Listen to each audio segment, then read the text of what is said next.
Buenos días a todos, bienvenidos a la casa de Dios. Seguimos en nuestra serie de mensajes del Evangelio de Juan. El mensaje se hizo carne y estamos en esta porción, los capítulos 18 y 19, donde ese mensaje está siendo comunicado por medio de los eventos de la cruz. Hace varios años organizamos una invitación a que la gente entregase obras de arte con un tema, la muerte de Dios, y lo hicimos para coincidir.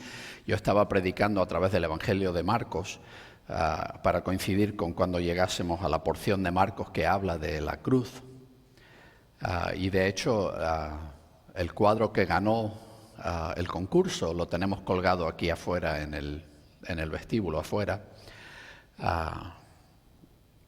Y para promocionar esto yo creé una imagen, era como de cerca la cara de Jesús en la cruz, y recuerdo que es un tema muy conocido en el arte cristiano, el que la gente haga cuadros de Jesús en la cruz, y no me suelen gustar, porque creo que ponen el énfasis en lo equivocado.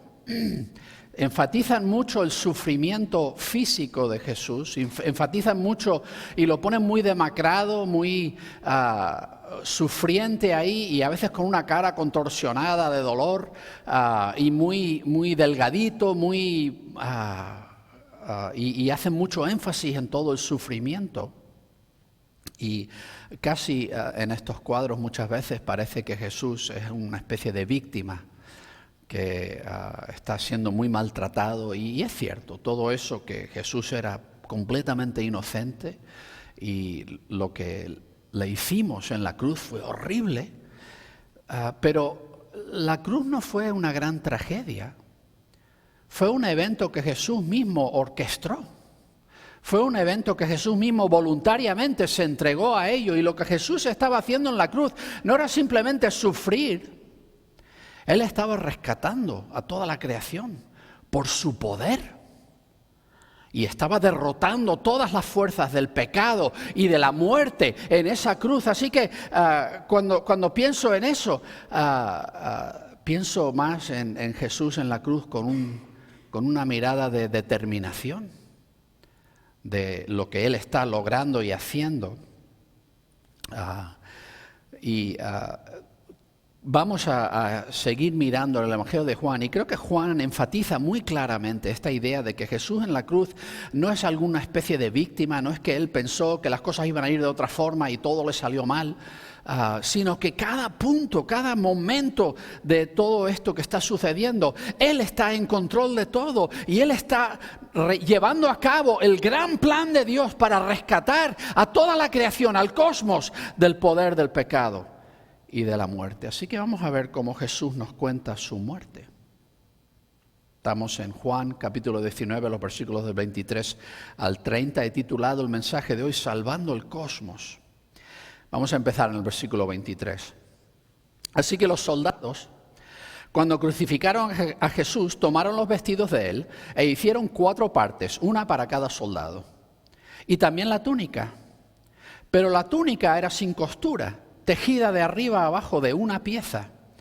Así que dijeron uno a otro: no la partamos, sino echemos suertes sobre ella para ver de quién será, para que se cumpliera la escritura que dice: dividieron mis vestidos entre sí, y sobre mi ropa echaron suertes. Estas cosas hicieron los soldados. Juan es el único autor de Evangelio que nos cuenta que había 4 soldados encargados de la crucifixión de Jesús. Los otros mencionan soldados, pero no nos dan indicio del número. Todos los evangelios nos mencionan que echaron suertes sobre la ropa de Jesús, pero solo Juan indica que lo dividieron en 4 partes, lo cual indica que habían 4 soldados. La unidad básica normal romana era de 8, así que esto es medio de una de esas unidades. Y lo normal era que estas personas, y en el Evangelio creo que es Mateo, que él dice que después de echar suertes ellos se sientan ahí para vigilar. O sea, ellos eran responsables por no solamente crucificar a Jesús, sino asegurarse de que nadie venía y lo quitaba de la cruz. Así que ellos están allí Y en lo que están, toman los artículos, las cosas que tenía Jesús, porque en la crucifixión se hacía, una persona era crucificada desnuda. Le quitaban toda la ropa y parte de la gran humillación de la crucifixión era que uno no solo estaba ahí muriendo públicamente, sino que estaba absolutamente expuesto al mundo de una forma humillante. Así que era normal que los soldados se pudiesen dividir las cosas personales de la persona que estaba siendo crucificada. Y dividen todo por partes, pero hay una pieza en particular que deciden que no van a dividirla. No van a ponerla en uno de esos 4 montones, porque la túnica de Jesús es de una sola pieza. La han tejido de forma circular, de arriba a abajo, de forma que no hay ninguna costura en toda la pieza. Entonces, eso quizá indica que es un artículo de un poco más de valor, un poco más cuidado artesanal en la creación de este artículo. No era lo normal en una pieza así, es que tienes una pieza de adelante y una de atrás y las coses, tienes 2 costuras a los lados, ¿no? Nuestras camisas son todas así, tienen 2 costuras por los lados. Así que si la parten en 4 trozos, en vez de quedarse con una pieza de tela bien bonita y preparada, tienen 4 cachos de tela. Y baja mucho el valor del artículo. Así que deciden ellos, bueno, lo que vamos a hacer con esta pieza es que vamos a echar suertes y el que se lo gane se la lleva. Cada uno tiene sus 4 partes y hay uno que en particular se va a llevar esta túnica. La túnica es un poco difícil traducir esto porque nosotros no nos vestimos hoy como ellos se vestían. Era una pieza básicamente de cuello que quizá llegaba hasta acá, así hacia abajo, sin mangas, y era lo que te ponías encima de lo que tenías a la cintura, encima de lo que hoy llamaríamos calzoncillos, ¿no? Tenías esa pieza y luego encima de eso te pondrías otra ropa que a lo mejor iba abierta, pero con mangas, y te ponías otra cosa encima de eso. O sea que se vería quizá la parte de adelante de la túnica, pero el resto iría cubierto por la otra prenda. Esa es la prenda que están describiendo. Ya dije que los 4 evangelios mencionan esto, pero solo Juan nos cita el pasaje del Antiguo Testamento que se está cumpliendo en este momento. Él cita este versículo del Salmo 22. El Salmo 22 es un salmo mesiánico, lo escribió David, y en ese salmo David está hablando de su sufrimiento, de los enemigos que le acechan y que vienen sobre él. Le está pidiendo a Dios que le libre. Y empieza con estas palabras de angustia: Dios mío, ¿por qué me has desamparado? Ya hemos visto en los otros evangelios, nos cuentan que Jesús dice esas palabras desde la cruz, citando ese salmo. Y hay otros elementos de este salmo que coinciden con los momentos de la cruz. En ese salmo David está expresando su petición a Dios de que le libre de sus enemigos, que le rescate, que le reivindique delante de los demás. Y él termina el Salmo declarando claramente que él sabe que Dios le va a levantar y que el resultado va a ser que todas las naciones puedan alabar a Dios. Este Salmo que David escribe acerca de su propia situación personal se convierte en un reflejo profético de lo que Dios va a hacer con el hijo de David, con el Mesías, con Jesús más adelante. Y cosas que él está describiendo de forma quizá exagerada, en el caso de Jesús se convierten en cosas literales. David se queja de que sus enemigos están dividiendo las cosas que le pertenecen a él y están echando suertes sobre ellas, pero en el caso de Jesús es literal, las 2 cosas. Primero, que toman y dividen en 4 partes lo que él tiene, cada uno coge su parte, y aparte de eso, también echan suertes, porque hay una prenda que no van a dividir y solamente uno se la va a llevar. Así que hacen las 2 cosas, dividen sus vestidos entre sí y echan suertes sobre su ropa. Y de nuevo Juan nos está indicando y recordando a través de todo esto que aún personas que no tienen ni idea de lo que Dios está haciendo están cumpliendo exactamente el plan de Dios. Estos soldados no tenían ni idea, ellos no conocían las Escrituras, ellos no sabían que David había escrito este Salmo 22, ellos desconocían todo acerca de eso. Ellos simplemente estaban haciendo una crucifixión como tantas otras que han hecho. Y qué curioso, que hay un artículo que deciden, mira, deberíamos echar suertes por este en vez de partirlo.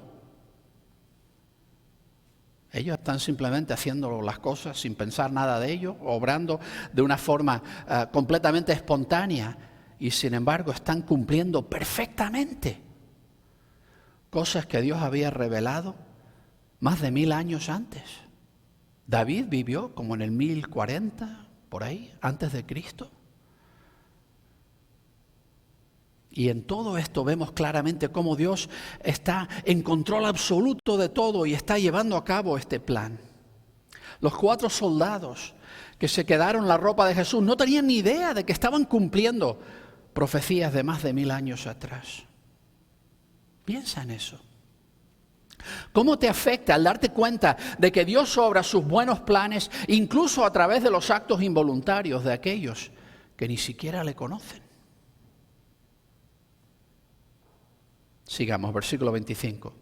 Pero de pie junto a la cruz de Jesús estaban su madre y la hermana de su madre, María, esposa de Cleofas, y María Magdalena. Entonces Jesús, viendo a su madre y al discípulo a quien amaba de pie, le dice a su madre: mujer, he aquí tu hijo. Luego le dice al discípulo: he aquí tu madre. Y desde aquella hora el discípulo la recibió en su propia casa.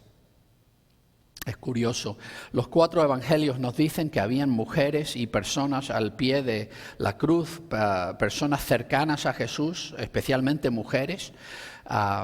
Y las listas creo que coinciden bastante bien. En Lucas él no menciona por nombre a nadie, pero en Mateo, Marcos y Juan se mencionan a mujeres por nombre. Y lo primero que podríamos pensar aquí, ¿no? Dice que habla de María, su madre, y luego habla de la hermana de su madre. Y luego habla de María, esposa de Cleofas, y hay quien piensa, bueno, que a lo mejor María y la hermana de su madre, luego María, esposa de Cleofas, está hablando de la hermana de su madre, está repitiendo y especificando quién es la hermana de María. Pero si eso fuera lo que está diciendo Juan, sería el caso un poco extraño de que María y su hermana, las dos tenían el mismo nombre. Y no sé tú, pero yo no conozco familias donde la gente le ponga el mismo nombre a 2 hijas. Si una se llama María, la otra no se llama María, se llama otra cosa. Así que es probable que sean 4 personas que está mencionando la madre de Jesús, la hermana de la madre de Jesús, esta María, esposa de Cleofas, y luego María Magdalena. Entonces, ¿cómo miramos lo que vemos a través de los otros evangelios? He creado aquí una tabla que quizá nos ayude a pensarlo un poco. Las mujeres en la cruz, ¿no? Juan menciona 4, Mateo y Marcos solo mencionan a 3 mujeres. Así que María, la madre de Jesús, la menciona Juan, pero los otros evangelios, Mateo y Marcos, no mencionan a María, la madre de Jesús. Los 3 que mencionan nombres mencionan a María Magdalena, obviamente, esa es la misma persona. Y luego tenemos, en Juan dice María, esposa de Cleofas. Y es probable que esto coincida con la otra María que menciona Mateo y Marcos. Mencionan a una María que era madre de Jacobo y de José, o Marcos dice lo mismo, Jacobo el menor y de José. Dado que el nombre es María, es probable que sea la misma persona. Esta María estaba casada con Cleofas y era madre de Jacobo y José. Y luego tenemos en Mateo y Marcos lo que parece paralelo es, Mateo dice la madre de los hijos de Zebedeo, pero no dice su nombre. Y Marcos menciona a una Salomé, pero no dice que sea madre de los hijos de Zebedeo. Pero muchos piensan que estas dos identificaciones son la misma persona. En cuyo caso, esto pudiera coincidir con esa hermana de la madre de Jesús que menciona Juan. Y creo que tiene sentido porque uno dice, bueno, ¿y por qué no simplemente dice el nombre de la señora? ¿Por qué simplemente se refiere a ella como la hermana de la madre de Jesús? Una cosa curiosa del Evangelio de Juan es que en todo el Evangelio de Juan, Juan nunca se menciona ni a sí mismo ni a ningún familiar inmediato suyo por nombre. Él nunca habla de sí mismo, Juan, ni de su hermano Jacobo. Y si esta es su madre, porque él es hijo de Zebedeo, Juan, Santiago y Juan, si esta es su madre, entonces otra vez en el Evangelio de Juan, él se está negando a mencionar a su madre por nombre, y creo que esto es algo que Juan hace en su Evangelio para que la gente no le dé tanta atención a él. Es probable cuando él escribe este Evangelio que él es el último de los 12 discípulos originales de Jesús que aún queda con vida. Y seguramente en este punto la gente le está dando mucha importancia a él. Él es como un patrimonio, una cosa muy importante, y él creo que deliberadamente en su Evangelio quiere quitar atención de sí mismo. Así que él nunca se menciona por nombre, simplemente se define a sí mismo en el Evangelio por quién es por causa de Jesús. Él es el discípulo a quien Jesús amaba. Así es como él se refiere a sí mismo en su Evangelio. Y es probable que esté mencionando a su madre de una forma también en relación a Jesús sin entrar en detalles de dar su nombre. Si eso es cierto, entonces eso quiere decir que Juan, el que escribió este Evangelio, era primo de Jesús, que su madre, Salomé, era hermana de María, la madre de Jesús, y que había esta conexión. Y si eso es cierto, y no podemos saberlo con certeza, no podemos afirmarlo con toda certeza, pero también encaja con lo que sabemos de que ellos piensan que pueden pedirle a Jesús puestos especiales dentro de su reino. Incluso su madre siente que puede venir a Jesús y pedirle que ponga a sus hijos a su diestra y a su izquierda en el reino porque es su tía. Y quizá tiene esa cercanía. Todo eso simplemente para explicar un poco el detalle de los nombres, pero lo importante aquí es lo que hace Jesús. Mujer, le dice a su madre, he aquí tu hijo. Y seguramente lo has oído antes, pero esto de mujer es una forma de dirigirse a una persona con respeto. En el primer siglo eso no era una señal de falta de respeto, era todo lo opuesto. Era una señal de respeto, de dirigirse a su madre de una forma muy respetuosa, mujer. Y incluso algunos dicen que como que es demasiado formal, pero Jesús es el primogénito, el hijo primogénito de María. Es probable, como nunca en los evangelios se menciona nada de su padre José, es probable que él haya fallecido antes de que Jesús comience su ministerio público. Eso quiere decir que Jesús es responsable por el cuidado de su madre, siendo el hijo varón mayor. Y le cae a él la responsabilidad de cuidar de ella. Ella para estos momentos seguramente tenga 50 y pocos años, y en la antigüedad una mujer con esa edad necesitaba un hogar que cuidase de ella. Ahora sabemos que Jesús tenía hermanos y hermanas, él podía haberla encomendado a uno de ellos. Pero sabemos también por los evangelios que durante el ministerio de Jesús sus hermanos no creían en él.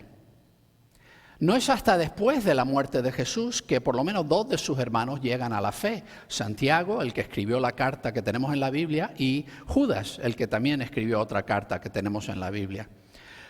Pero en este momento Jesús sabe que sus hermanos no son discípulos. Y creo que Él quiere asegurarse. Él sabe lo que se avecina. Pronto llegará Pentecostés.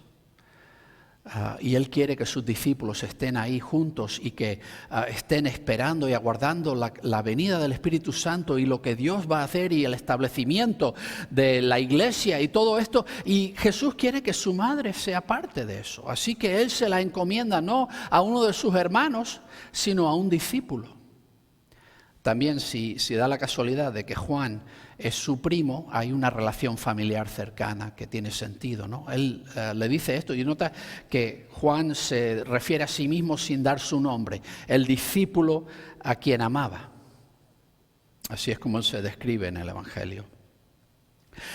Él le dice a ella. Entonces esta designación mujer quizás es muy formal, pero quizás es porque Jesús quiere dejar muy claro que Él está diciendo esto en su posición de primogénito y que está haciendo una declaración muy importante y solemne. Está encargando el cuidado de su madre a este discípulo, así que Él quiere que todo el mundo entienda la seriedad de lo que está diciendo. Mujer, he aquí tu hijo. Y se dirige al discípulo, he aquí tu madre. Y Juan nos dice que desde ese momento ese discípulo la recibió en su propia casa, la tuvo con él como madre, como segunda madre. Me parece tan interesante, en los evangelios vemos la historia de Jesús yendo a la cruz. Y la mayoría de la gente, cuando están siendo ejecutados, están mucho más preocupados en ellos mismos que en otra cosa. Pero Jesús, a través de toda su crucifixión, cuando Él está yendo hacia el lugar donde lo van a crucificar y las mujeres están lamentando y llorando, Jesús dice: no lloréis por mí, preocupaos por vosotras, porque esto es un momento oscuro y difícil. Y Jesús muestra preocupación por ellas, no por sí mismo. Cuando lo crucifican, Él dirige una oración al Padre: Padre, perdónalos, porque no saben lo que hacen. Cuando está ahí colgando de la cruz y todo el mundo lo está insultando y mofándose de él, incluso los que están a sus lados, los criminales, están haciendo lo mismo, pero en algún punto uno de ellos se da cuenta de que aquí esto no es lo que parece y que Jesús es inocente, y él reprende al otro que está en la otra cruz, y él se dirige a Jesús y le pide simplemente: acuérdate de mí cuando vengas en tu reino. Y Jesús le dice: hoy mismo estarás conmigo en el paraíso. Desde la cruz, Jesús está preocupándose por su madre y asegurando no solo que tenga cuidado, sino que ella no se pierda la participación en lo que está a punto de suceder, en lo que Dios está a punto de hacer aquí en Jerusalén, el derramamiento del Espíritu. Él quiere que su madre esté en ello. Ella ha sido una sierva fiel de Dios y no quiere que ella se vea excluida de eso. Y la pone al cuidado de un discípulo, no de un hermano, para que ella pueda participar plenamente en todo eso. Y está tan claro que Jesús está en esa cruz por nosotros, que Él vino a dar su vida por nosotros. A veces podemos sentir que Dios no se preocupa por las luchas que enfrentamos. ¿De qué manera la forma en que Jesús cuidó de María mientras estaba colgado de una cruz da una imagen más real del compromiso de Dios de cuidar de nosotros?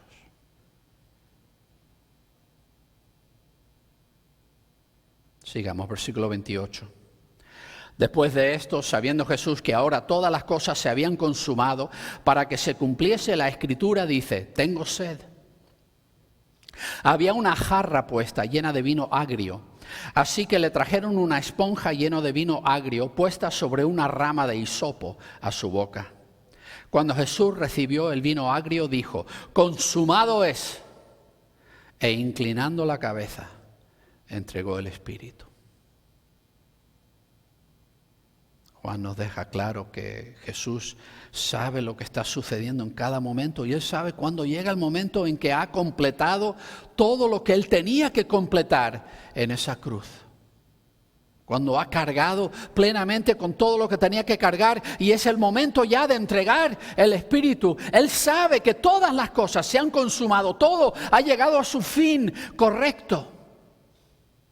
Todo se ha cumplido. Y dice que para cumplir la Escritura, dice: tengo sed. Ahora, en esta situación, Juan no nos explica qué Escritura tiene él en mente que se está cumpliendo en esto. Algunos sugieren el Salmo 69, versículo 21, que es otro salmo de David. Otro salmo en que él siente que el agua le está llegando al cuello y está suplicándole a Dios que le libre, que se ve que está bajando a la tumba y está muriendo, y que Dios le levante de eso. Y también expresa finalmente en ese salmo la confianza de que Dios le va a levantar y que el resultado va a ser que los confines de la tierra alaben a Dios. Nota cómo todo lo que David está hablando se está cumpliendo en Jesús, el hijo de David también. Y hay un versículo ahí en ese Salmo 69, el versículo 21, donde dice: me dieron hiel en lugar de alimento, y para mi sed me dieron de beber vinagre. Hasta ese punto de decir: voy a juntar todos los detalles de lo que estoy haciendo y la revelación que hemos hecho a través de las Sagradas Escrituras, voy a atarlo todo para que se entienda perfectamente qué es lo que está sucediendo en este momento. Jesús, para completarlo todo, dice esto: tengo sed, sabiendo que otra vez los soldados que no saben nada de las Sagradas Escrituras van a hacer exactamente lo que tienen que hacer para que se cumpla todo. Y toman ahí una esponja, la mojan, los soldados tenían ahí este vino agrio que estaba seguramente aguado, era algo muy común, barato, y lo tenían ahí para beber mientras estaban cuidando de las cruces, de los crucificados. Ellos toman de ese vino agrio, lo ponen en una esponja y lo ponen en una rama. Y Juan es el único que nos dice específicamente que era una rama de hisopo.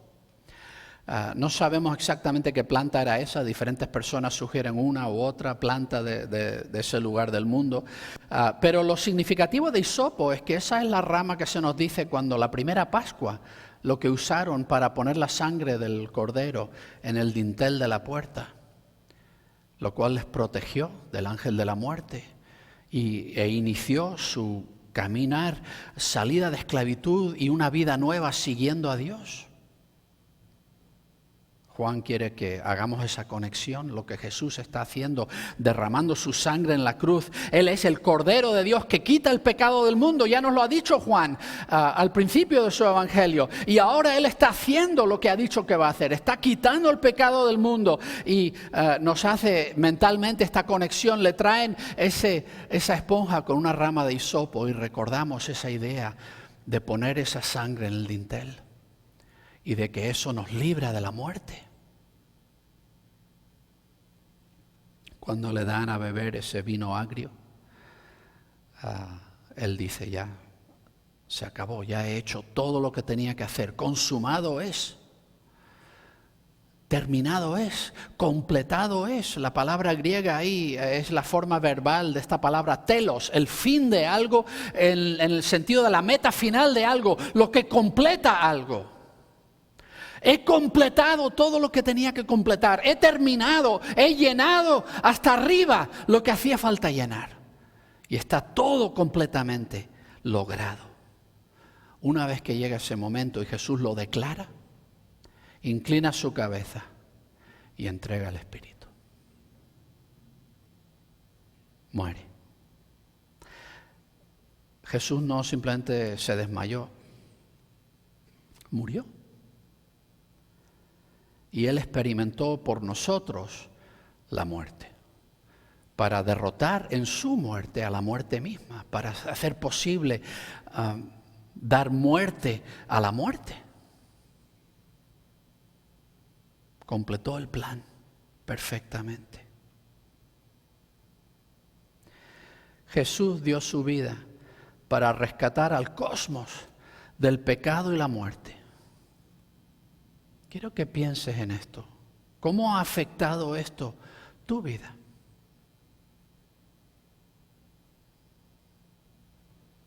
Dios se había prometido siglos y siglos atrás que traería un descendiente de David, que sufriría mucho, pero sería vindicado, resucitado, y se convertiría en la razón por la cual todas las naciones de la tierra celebrarían la salvación de Dios y su gloria. Y Dios cumplió la promesa. Él mismo vino a nosotros, Dios Hijo, enviado por Dios Padre al mundo para redimirlo todo, para morir por los pecados del mundo. La cruz no fue solo una trágica pena de muerte injusta, la muerte agonizante de un hombre inocente. La cruz fue una ofrenda voluntaria. Jesús se entregó a sí mismo por los pecados del mundo. Se preocupó por los que confiaban en Él. Incluso mientras colgaba ahí en la cruz, estaba cuidando de su madre. Y mantuvo el rumbo. Se mantuvo firme hasta saber que había completado todo lo que tenía que completarse, y en ese momento declaró: consumado es. ¿Sabes? Cuando Jesús estaba en esa cruz, en cualquier momento Él podía haber dicho, ¿sabes qué? Esto duele demasiado, quítalo.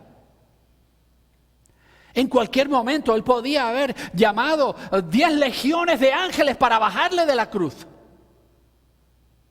Pero permaneció ahí hasta el momento final en que había completado todo. Y entonces entregó su espíritu. Él es el Cordero de Dios que quita el pecado del mundo.